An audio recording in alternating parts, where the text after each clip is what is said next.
أعوذ بالله من الشيطان الرجيم. بسم الله الرحمن الرحيم. هل أتى على الإنسان حين من الدهر لم يكن شيئا مذكورا إنا خلقنا الإنسان من نطفة أمشاج نبتليه فجعلناه سميعا بصيرا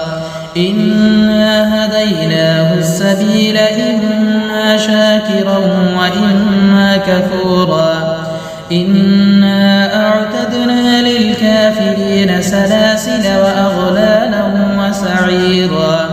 إن الأبرار يشربون من كأس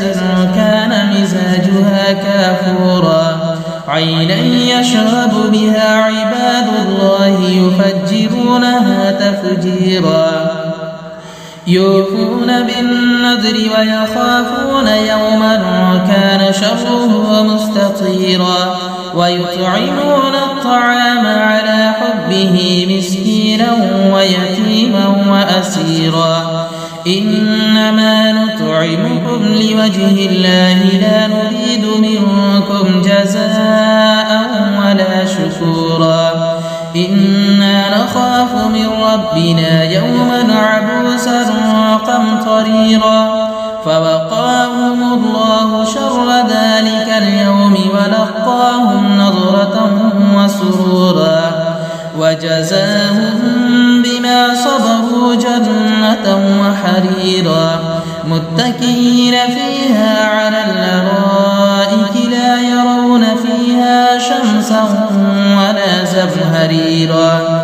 ودانية عليهم ظلالها وذللت قطوفها تذليلا ويطاف عليهم بآنية من فضة وأكواب كانت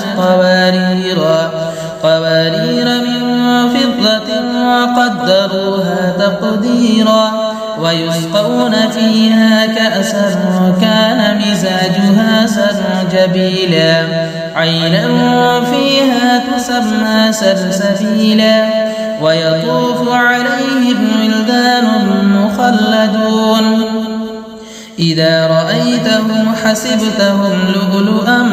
منثورا وإذا رأيت ثم رأيت نعيما وملكا كبيرا عاليهم ثياب سندس خضر واستبرق وحلوا أساور من فضة وسقاهم ربهم شرابا طهورا إن هذا كان لكم جزاء وكان سعيكم مشكورا إنا نحن نزلنا عليك القرآن تنزيلا فاصبر لحكم ربك ولا تطع منهم آثما أو كفورا واذكر اسم ربك بكرة وأصيلا ومن الليل فاسجد له وسبحه ليلا طويلا إن هؤلاء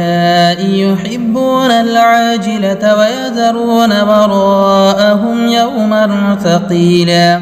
نحن خلقناهم وشددنا أسرهم وإذا شئنا بدلنا أمثالهم تبديلا إن هذه تذكرة فمن شاء اتخذ إلى ربه سبيلا وما تشاءون إلا أن يشاء الله إن الله كان عليما حكيما